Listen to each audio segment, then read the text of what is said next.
কারো আধিপত্য মানা হবে না সেনাবাহিনীর দরবারে প্রধানমন্ত্রী। সশস্ত্র বাহিনী কোনো দল বা পরিবারের সম্পদ নয়। সরকারের বিরুদ্ধে জাতির সাথে ধোঁকাবাজির অভিযোগ জামায়াত আমিরের। ক্ষমতা কুক্ষিগত করার চেষ্টা ভালো নয়। ভেস্তে গেল যুক্তরাষ্ট্র ইরানের ২১ ঘন্টার আলোচনা। মতপার্থক্য সত্ত্বেও আলোচনা চলবে তেহরান।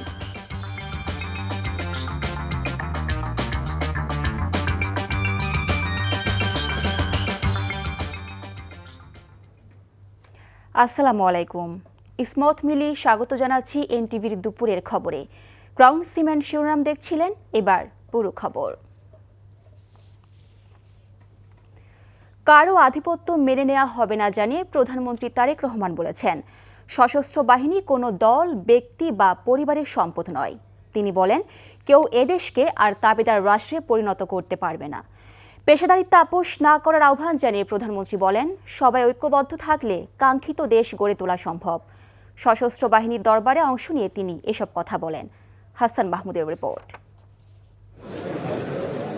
ঢাকা সেনানিবাসে অনুষ্ঠিত সশস্ত্র বাহিনীর বিশেষ দরবারে অংশ নিয়ে প্রধানমন্ত্রী তারেক রহমান বলেন, অতীতে সেনাবাহিনীকে দুর্বল ও বিতর্কিত করার অপচেষ্টা হয়েছিল। বিডিআর সদর দপ্তরে সংগৃহীত বেদনা বিধুর অধ্যায় আজও আমাদের হৃদয় এক গভীর ক্ষত হিসাবে রক্তক্ষরণ ঘটায়, যার সুষ্ঠু তদন্ত ও ন্যায় বিচার নিশ্চিত করা বর্তমান সরকারের একটি অন্যতম অঙ্গীকার। আমরা সকলেই যদি যে যার অবস্থান থেকে যার যার ভূমিকা নিষ্ঠার সঙ্গে পালন করি, তাহলে দেশের স্বার্থ বিরোধীরা আর বাংলাদেশকে তাবেদার রাষ্ট্রে পরিণত করতে পারবে না ইনশাআল্লাহ। প্রধানমন্ত্রী বলেন, স্বাধীনতা ও সার্বভৌমত্ব রক্ষা করাই সশস্ত্র বাহিনীর একমাত্র দায়িত্ব, তাই পেশাদারিত্বে কোনো আপোষ নয়। বাংলাদেশকে আমরা এমন একটি রাষ্ট্র হিসেবে গড়ে তুলতে চাই যে বাংলাদেশ কারো আধিপত্য মেনে নেবে না, যে বাংলাদেশ বিশ্ব দরবারে মাথা উঁচু করে দাঁড়াবে। দেশের স্বাধীনতা সার্বভৌমত্ব রক্ষা করাই আমাদের প্রতিটি সদস্যের একমাত্র এবং পবিত্র চূড়ান্ত দায়িত্ব। রাজনীতির ব্যত্যয় ঘটিয়ে কোনো অনিয়ম হয়ে থাকলে তা প্রতিকার করা হবে জানিয়ে প্রধানমন্ত্রী বলেন, এই বাহিনী দেশের সম্পদ। পেশাদারিত্বের প্রশ্নে কোনো আপোষ না করে সশস্ত্র বাহিনীকে সবসময় একটি সুউচ্চ আদর্শিক অবস্থানে থাকতে হবে।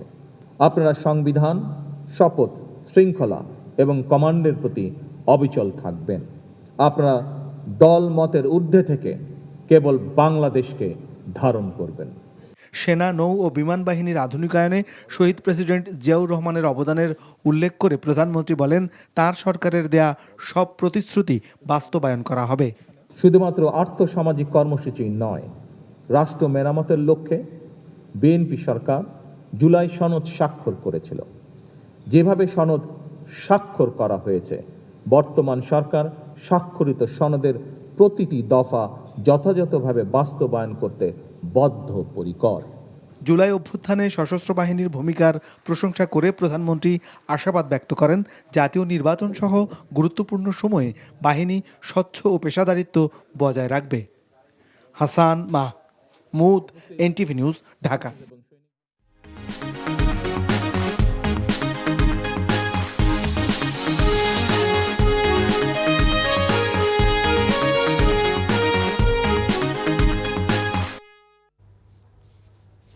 প্রচণ্ড রোদ, তীব্র শীত কিংবা প্রবল বর্ষণেও ফসল উৎপাদনে সদা তৎপর থাকেন একজন কৃষক। বিকল্প কর্মসংস্থান, সার, জ্বালানি এবং বীজের চড়া মূল্যের কারণে অনেক ক্ষেত্রে হতোদ্যম হয়ে পড়েন তারা। এমন প্রেক্ষাপটে কৃষকের সরাসরি সরকারি সহযোগিতা কিংবা প্রণোদনা প্রাপ্তির ঘটনা বিরল। তবে দীর্ঘমেয়াদী কৃষি নির্ভর বাংলাদেশে কৃষকের সুদিন ফেরাতে কৃষি কার্ড চালু করছে সরকার। প্রকৃত কৃষকরা যেন এই সুবিধার আওতাভুক্ত হন, সেই দাবি কৃষকদের। মোহাম্মদ হোসেনকে সাথে নিয়ে টাঙ্গাইল ঘুরে জোবায়ের প্রধানের 2 পর্বের ধারাবাহিকের শেষ পর্ব আজ। ছবি তুলেছেন আইনাল আহমেদ।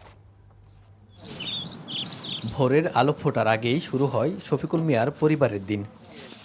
বৃদ্ধ বাবা মা, 3 মেয়ে আর স্ত্রীকে নিয়ে 7 সদস্যের এই পরিবারে একমাত্র উপার্জনের উৎস কৃষি।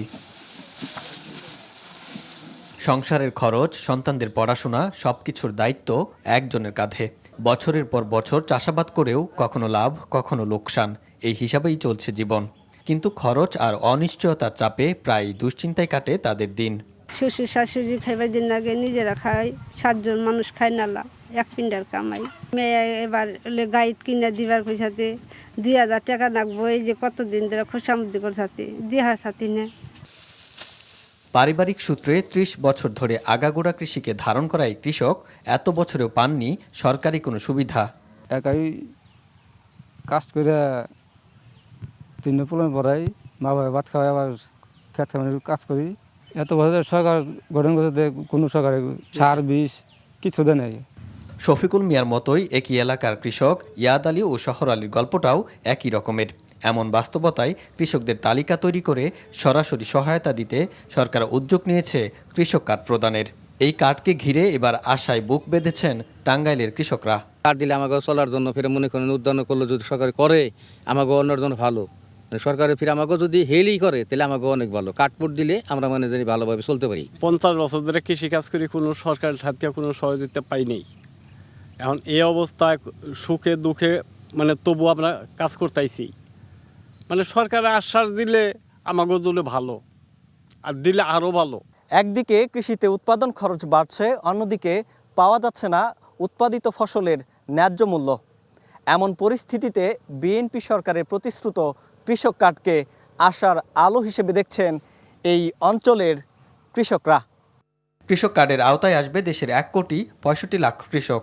এই কার্ডে ন্যায্য মূল্যে কৃষি উপকরণ সহ 10 ধরনের সুবিধা পাবেন কৃষকরা। পহেলা বৈশাখে টাঙ্গাইলে কৃষক কার্ড উদ্বোধনের দিনে নিজ হাতে 15 জন কৃষকের হাতে কার্ড তুলে দিবেন প্রধানমন্ত্রী তারেক রহমান। সব মিলিয়ে প্রথম পর্যায়ে এই জেলায় 1470 জন কৃষক পাবেন এই কার্ড। এই উদ্যোগটাকে সফল করার জন্য, যাতে এটা নিয়ে কোনো বিতর্কের সৃষ্টি না হয়, এই জন্য কয়েকটা লেয়ারে আমরা এটা যাচাই বাছাই করেছি। এতে তাদের নাম এন্ট্রি থেকে শুরু করে আমাদের পুরো কার্যক্রমে আমাদের মনিটরিং টিম ছিল। এখানে আমাদের উপজেলা নির্বাহী অফিসার, উপজেলা কৃষি অফিসার, আমরা বারংবার ওই অঞ্চলগুলো ভিজিট করেছি এবং আমরা নিশ্চিত করেছি যেখানে প্রকৃত যারা কৃষক তারাই যেন এই প্রকল্পের মধ্যে অন্তর্ভুক্ত হন। একদিকে যেমন উচ্ছ্বসিত কৃষকরা, অন্যদিকে যথাযথ বাস্তবায়ন নিয়েও দুশ্চিন্তায় তারা। প্রকৃত কৃষকরা যেন বঞ্চিত না হয় সেই দিকে বিশেষ দৃষ্টি রাখার আহ্বান কৃষকদের। জুবায়ের প্রধান, এনটিভি নিউজ, টাঙ্গাইল। জাতির সাথে ধোঁকাবাজি ও গাদ্দারি করে বিএনপি সরকার এবার তাদের যাত্রা শুরু করেছে বলে মন্তব্য করেছেন জাতীয় সংসদের বিরোধী দলীয় নেতা ও জামায়াতে ইসলামীর আমির ডাক্তার শফিকুর রহমান। বিএনপি স্বৈরাচার হতে চাইলে তা রাজপথে থেকে মোকাবেলা করা হবে বলে হুঁশিয়ারি দেন জামায়াতের আমির। দুপুরে কাকরাইলে ডিপ্লোমা ইঞ্জিনিয়ার্স ইনস্টিটিউশনের মুক্তিযোদ্ধা হলে জুলাই শহীদ পরিবার ও জুলাই যোদ্ধাদের সাথে 11 দলীয় ঐক্যের মতবিনিময় অনুষ্ঠানে তিনি এসব কথা বলেন। সংসদে লড়াই করার সুযোগ না হলে 11 দল রাজপথ বেছে নেবে বলেও জানান ডাক্তার শফিকুর রহমান। এ সময় জাতীয় সংসদে বিরোধী দলের চিফ হুইপ ও নাগরিক পার্টির আহ্বায়ক নাহিদ ইসলাম জুলাই সনদ বাস্তবায়নে গণ আন্দোলনের জন্য প্রস্তুতি নেওয়ার আহ্বান জানান। এবার রাজপথ মানে অর্ধেক জয় নয়, পূর্ণাঙ্গ জয়।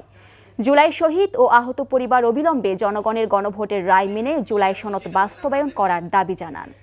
বিএনপি জাতির সাথে প্রতারণা, ধোঁকা এবং গাদ্দারি করে তাদের যাত্রা শুরু করেছে। এবার তারা সংবিধান সংস্কার পরিষদের সদস্য হিসাবে তারা শপথ নেয়নি। তারা তখন বলেছে গণভোট হারাম। এখানেই দাঁড়িয়ে একজন বক্তা জুলাই যোদ্ধা বলেছেন বাংলাদেশের প্রথম গণভোটটাও কিন্তু সংবিধানে ছিল না।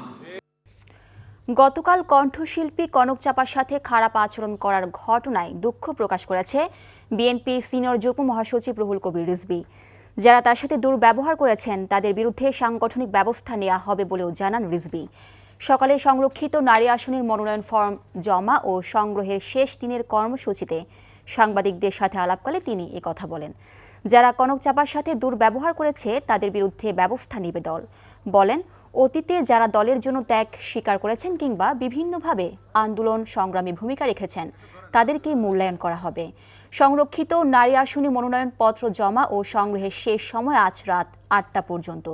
সবশেষ তথ্য অনুযায়ী মনোনয়ন ফর্ম সংগ্রহ করেছেন 1072টি ও জমা দিয়েছেন 3 শতাধিক মনোনয়ন প্রত্যাশী। বাংলাদেশ জাতীয়তাবাদী দলের নেতৃবৃন্দ তারা মানে যে বিষয়গুলি সবচেয়ে বেশি বিবেচনা করবেন সেটি হলো যে তার সংগ্রামে, আন্দোলনে তার ভূমিকা তার ত্যাগ, এই ধরনের মানে অত্যন্ত গুণী মহিলা, এক কথায় যারা আমি বলবো আমাদের দলের, তাদেরকে বাছাই করার ক্ষেত্রে দল নিঃসন্দেহে তাদের সুচিন্তিত মতামত দিয়েই তারা বাছাই করবে। হাম রুবেলা প্রতিরোধে ঢাকা উত্তর, ঢাকা দক্ষিণ সিটি কর্পোরেশন, ময়মনসিংহ ও বরিশালে দ্বিতীয় দফায় একযোগে টিকাদান কর্মসূচি শুরু হয়েছে। সকালে ঢাকা দক্ষিণ সিটি কর্পোরেশনের নগর ভবনে টিকাদান ক্যাম্পেইনের উদ্বোধন করেন স্বাস্থ্যমন্ত্রী সরদার মোহাম্মদ শাখাউত হোসেন। এ সময় টিকা কর্মসূচির মধ্য দিয়ে হাম থেকে দ্রুত মুক্তি মিলবে বলে আশা প্রকাশ করেন তিনি। সব শিশুকে টিকা কর্মসূচির আওতায় আনার জন্য সচেতনতা তৈরির আহ্বান জানান। এ উপলক্ষে সকাল থেকেই নগর ভবনে শিশুদের নিয়ে হাজির হচ্ছেন অভিভাবকরা। স্বাস্থ্য বিভাগের তথ্য মতে 4 মহানগরীতে 6 মাস থেকে 5 বছরের কম বয়সী প্রায় 12,20,000 শিশুকে টিকা দেওয়ার লক্ষ্য নির্ধারণ করা হয়েছে। এর আগে 5 এপ্রিল দেশের 18 জেলার 30 উপজেলায় হাম রুবেলা টিকাদান কর্মসূচি শুরু করা হয়। 6 to 5 years গ্রুপের বাচ্চারা ইচ এন্ড এভরি বেবি যেন আমাদের টিকাদান কর্মসূচির আওতায় আসে। আপনারা সেইভাবে অলিতে গলিতে জনগণের মধ্যে এই কর্মসূচিটাকে জনপ্রিয় করবেন, যাতে সবাই টিকাদান কর্মসূচিতে অংশগ্রহণ করে। এডাল্ট মশা যেটা উঠতে পারে এটা এবং লাবরা, এটার উপরে যে ওষুধটা স্প্রে করা হচ্ছে, ওষুধের মান আমরা পরীক্ষা করেছি, সালাম ভাই সাথে ছিলেন, আমরা গিয়েছিলাম আপনাদের স্টোরে, দ্যাটস ফাইন, বাট ইউজ লেভেলে স্প্রে করে ওই লোকগুলির উপর আপনাদের নজর রাখতে হবে, যাতে এক্সাক্ট পরিমাণ মেডিসিনটা যাতে এক্সাক্ট কোয়ান্টিটি অফ মিশ্রণের সাথে যাতে মিশ্রিত হয়। আগামী পহেলা বৈশাখে টাঙ্গাইলে কৃষক কার্ড বিতরণ কার্যক্রমের উদ্বোধন করা হবে। প্রি পাইলটিং প্রকল্পের আওতায় 10টি জেলার 11টি উপজেলায় এই কার্ড বিতরণ করা হবে। প্রকল্পটি উদ্বোধন করবেন প্রধানমন্ত্রী তারেক রহমান। এমন কথা জানিয়েছেন কৃষিমন্ত্রী আমিনুর রশিদ। তিনি বলেন, কৃষি কার্ডটি হবে একটি ডেবিট কার্ড। এর মাধ্যমে সুবিধাভোগী কৃষকদের বছরে 2,500 টাকা করে দেওয়া হবে। তিনি জানান, কৃষক কার্ড সম্পূর্ণ রাজনীতিমুক্ত। এই বিষয়ে আমি শতভাগ নিশ্চয়তা দিচ্ছে সরকার। এছাড়া এই কার্ডের মাধ্যমে কৃষকরা আর্থিক প্রণোদনা পাওয়ার পাশাপাশি সার, বীজ, প্রাণীখাদ্য ও কৃষি উপকরণ ক্রয় করতে পারবে বলেও জানান তিনি। এই কৃষক কার্ডে শতভাগ রাজনৈতিক মুক্ত, এটার ব্যাপারে আপনাকে আমি নিশ্চয়তা দিচ্ছি। দেশের 70% মানুষ কৃষির সাথে জড়িত আছে। 70% মানুষের অর্থনীতি যদি চাঙ্গা হয়, দেশের অর্থনীতি চাঙ্গা হবে। এই বিশ্বাস আমাদের 16 আনা ধারণ করি, লালন করি। কুষ্টিয়ার দৌলতপুরে ইসলাম ধর্ম অবমাননার অভিযোগে স্থানীয়দের মারধরে কথিত পীর শামীম রেজা নিহতের ঘটনায় এখনও কোনো মামলা হয়নি। সকালে খুলনা রেঞ্জের অতিরিক্ত ডিআইজি শেখ জয়নুদ্দিন সহ পুলিশের ঊর্ধ্বতন কর্মকর্তা ও বিজিবির সদস্যরা ঘটনাস্থল পরিদর্শন করেছেন। অতিরিক্ত ডিআইজি শেখ জয়নুদ্দিন বলেন, এই হত্যাকাণ্ডের সাথে জড়িতদের ধরতে পুলিশ অভিযান চালাচ্ছে। এদিকে আজ দুপুরে নিহত শামীম রেজার লাশ কুষ্টিয়া জেনারেল হাসপাতাল মর্গে ময়নাতদন্ত শেষে চিকিৎসক বলেন, শামীম রেজার শরীরে বিভিন্ন স্থানে 15 থেকে 20টি ধারালো অস্ত্রের আঘাত রয়েছে। পরে পারিবারিক কবরস্থানে তাকে দাফন করা হবে। গতকাল সেখানকার দৌলতপুর উপজেলায় তার দরবার শরীফে ইসলাম ধর্ম অবমাননার অভিযোগে ভাঙচুর ও অগ্নিসংযোগের পাশাপাশি ক্ষুব্ধ এলাকাবাসীর হামলায় কথিত পীর শামীম রেজা নিহত হন। আনন্দ, উচ্ছ্বাস আর সম্প্রীতির বার্তা নিয়ে পাহাড় জুড়ে শুরু হয়েছে বিভিন্ন ক্ষুদ্র নৃগোষ্ঠীর বছরের সবচেয়ে বড় সামাজিক উৎসব। ভোরে নদী, খাল আর ছড়ার জলে ফুল ভাসানোর মধ্য দিয়ে শুরু হয় মূল আনুষ্ঠানিকতা। চাকমা জনগোষ্ঠীর ফুলবিজু, ত্রিপুরাদের হাড়িবসু আর মারমাদের সূচিকাজ ভিন্ন ভিন্ন নামে পালন করা হলেও এই উৎসবের লক্ষ্য এক, আগামী সুখ, শান্তি ও সমৃদ্ধি। ইমরুল কায়েসের ডেস্ক রিপোর্ট।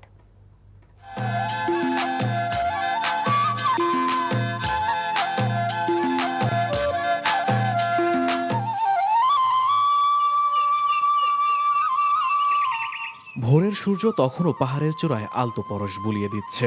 কাপ্তাই হ্রদের শান্ত জলরাশি মেতে উঠেছে এক অপূর্ব স্নিগ্ধতায়। রঙিন পোশাকে সজ্জিত পাহাড়ের তরুণ তরুণী, বয়োজ্যেষ্ঠ আর শিশুরা হাতে নিয়েছেন নানান রঙের ফুল। এ যেন কেবল ফুল ভাসানো নয়, পুরনো বছরের সব শোক, দুঃখ আর গ্লানি ভাসিয়ে দিতেই গঙ্গা দেবীর কাছে এক পবিত্র নিবেদন।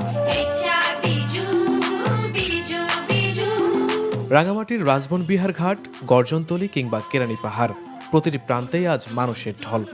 চাকমা জনগোষ্ঠীর ফুলবিজু, ত্রিপুরাদের হাড়িবসু আর মারমা সম্প্রদায়ের সূচিকাজ, ভিন্ন ভিন্ন নামে অভিহিত হলেও হ্রদের জলে ফুল নিবেদনের এই আবেগ আজ এক সূত্রে গেঁথেছে পাহাড়ের 12টি নৃগোষ্ঠীকে। ফুল ভাসিয়ে দিয়ে তারা প্রার্থনা করছেন আগামীর মঙ্গল কামনায়। পুরাতন বছরকে মানে রেখে নতুন বছরকে উদযাপন করা বলতে ওই রকম আর কি।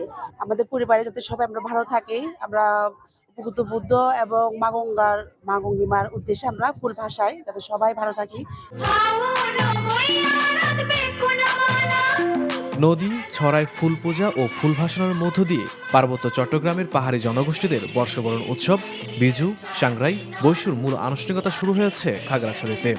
ভোরে খাগড়াছড়ি সদরের রিভারভিউ সহ বিভিন্ন এলাকায় চেঙ্গি ও মাইনি নদীতে ফুল পূজা করেন চাকমা ক্ষুদ্র নৃগোষ্ঠীর হাজারো মানুষ। কেউ একা, আবার অনেকে দলবদ্ধ হয়ে নদীতে নানা রঙের ফুল উৎসর্গ করেন। দুঃখ কষ্ট বা অপরাধ যা ছিল সেগুলো যেন আমাদের বিমোচিত হয় এবং নতুন বছরকে আমরা যেন সুন্দরভাবে বরণ করতে পারি। বান্দরবানের সাঙ্গু নদীর পানিতে ফুল ভাসিয়ে উৎসর্গের মাধ্যমে চাকমা সম্প্রদায়ের বিজু এবং তঞ্চঙ্গা সম্প্রদায়ের বৈশু উৎসব শুরু হয়েছে।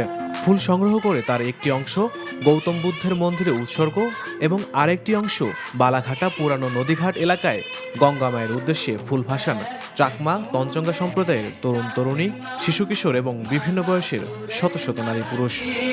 ফুল ভাসাইছি, মোমবাতি জ্বালাইছি, গঙ্গা মাকে পূজা করছি। জলদেবতার কাছে অর্থাৎ শিবলী বুদ্ধের কাছে ফুল ভাসালে আমাদের মনের সকল ইচ্ছা আকাঙ্ক্ষা সম্পূর্ণরূপে পূরণ পাবে। এদিকে আগামীকাল চৈত্র সংক্রান্তির দিনে ফুল বৈশুর মধ্য দিয়ে ত্রিপুরা ক্ষুদ্র নৃগোষ্ঠীর মানুষ বৈশ্য উৎসব শুরু করবেন। আর নববর্ষের দিন থেকে মারমা ক্ষুদ্র নৃগোষ্ঠীর মানুষ সাংগ্রাই পালন শুরু করবেন। Emrul Kayes, NTV news desk.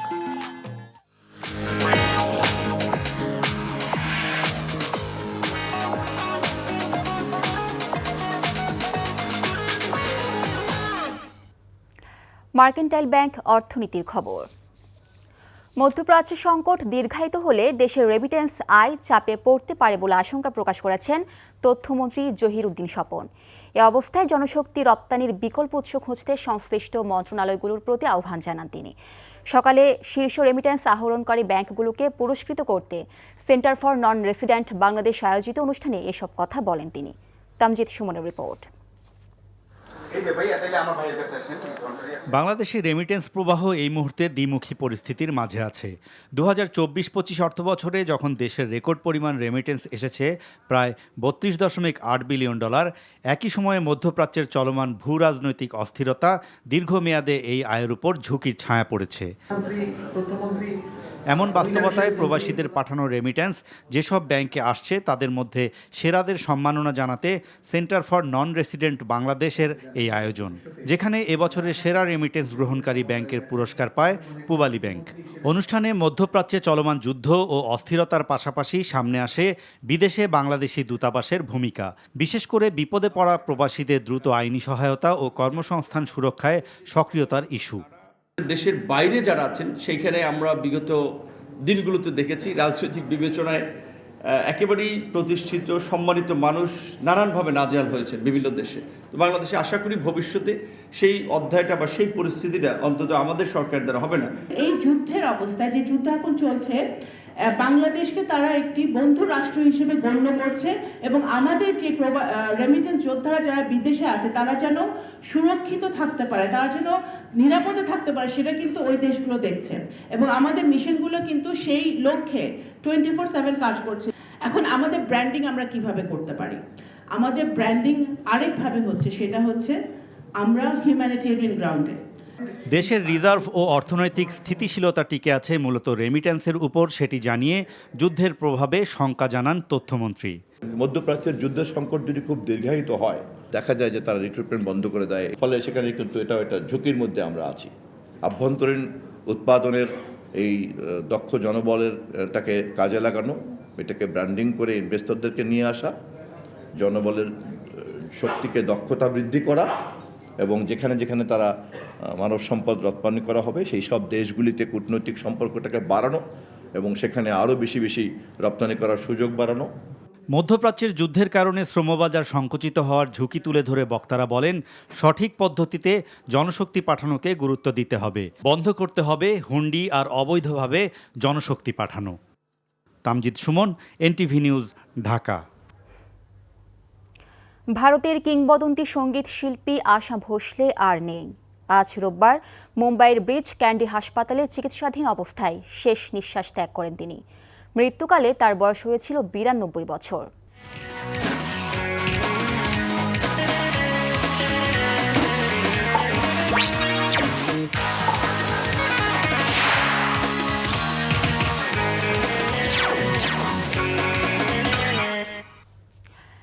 Ispahani Mirzapur খেলার খবর। ভারোত্তোলনের খবর। ডোপিংয়ের দায়ে সব ধরনের প্রতিযোগিতামূলক খেলাধুলা থেকে 2 বছরের জন্য নিষিদ্ধ হলেন দেশসেরা ভারোত্তোলক মাবি আক্তার।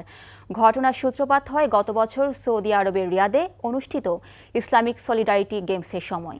সেই গেমসের আগে নেওয়া নিয়মমাফিক ডোপ পরীক্ষায় তার শরীরে নিষিদ্ধ দ্রব্যের উপস্থিতি পাওয়া যায়। তার ভিত্তিতে বিশ্ব ডোপ বিরোধী সংস্থা তাদের সিদ্ধান্ত জানিয়ে দিয়েছে। 2012 সাল থেকে দেশে ভারোত্তোলনে প্রতিনিধিত্ব করা মাবিয়ার ঝুলিতে আছে 5টি স্বর্ণপদক। 2016-2019 এসএ গেমসে টানা 2বার স্বর্ণ জিতেছিলেন এই নারী ভারোত্তোলক। এবার সেই গৌরবের পাশাপাশি যোগ হলো নিষেধাজ্ঞার কালো দাগ। এই ছিল দুপুরের খবরে। এই খবরের ভিডিও সহ আপডেট জানতে ভিজিট করুন এনটিভি অনলাইন www.ntvbd.com। এছাড়াও এনটিভির জনপ্রিয় সব অনুষ্ঠান ও খবরের আপডেট জানতে ভিজিট করুন আমাদের ইউটিউব ও ভেরিফাইড ফেসবুক পেজে। 5টায় দেশের খবর দেখার আমন্ত্রণ রইল। ধন্যবাদ সবাইকে।